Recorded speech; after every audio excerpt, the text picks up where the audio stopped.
Doc, sabi ano yan? Ano yung mga lines na yan? Ito po ay yung Corona. control po yung C.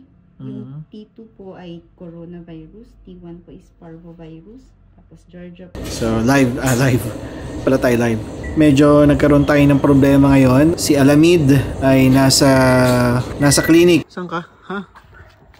Alamid! Tangina, dry yung nose mo ah. Dinala ko siya kaninang 11:30 ng umaga. Kahapon masigla pa, kalaro ko pa eh. Naglaro pa kami ng bola and then naggamas-gamas pa ako dun sa garden namin. Then katabi ko lang at masiglang-masigla pa. Di ba Alamid? Meron lang, bola, then papaya. Bola, papaya. Papaya naman. Ayan. Good boy. Pangit ng mukha mo. Merong peklat. Ano ba yan? Oh, dahon naman. Ano? Damo? Gusto mo damo? Oh, sinisino ka?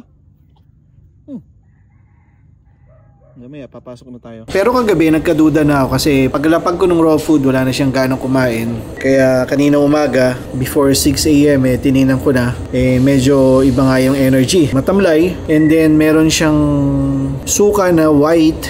Yung pupo niya, suddenly, nagparang color white, parang greasy. Inobserve ko pa, binigyan ko ng Erseflora, kinapa ni Ate Janet yung tiyan, wala nang laman. Kasi nga sinuka na niya and pinupo niya. Mga 10:30 nakita ko nagsuka ulit ng puti. So sabi ko, iba na to. Tumawag ako sa Wags and Whiskers, then nagpabook ako ng appointment. Sabi ko may dadalhin akong bagong aso. In-entertain ako ni Doc Hannah and Doc Carmi.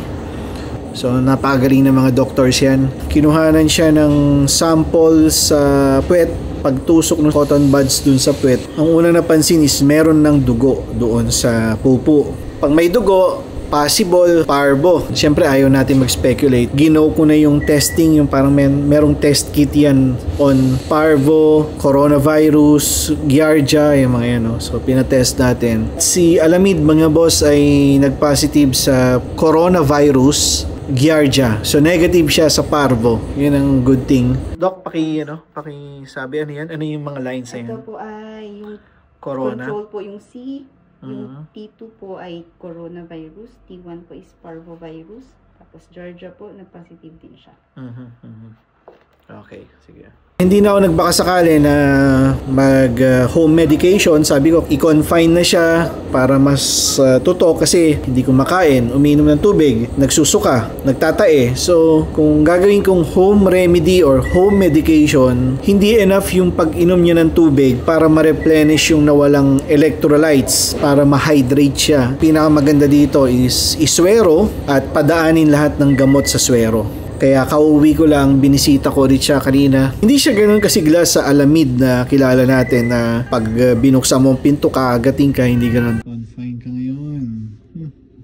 Lagot ka boy, ha? Gala pa, gala ha? Gala.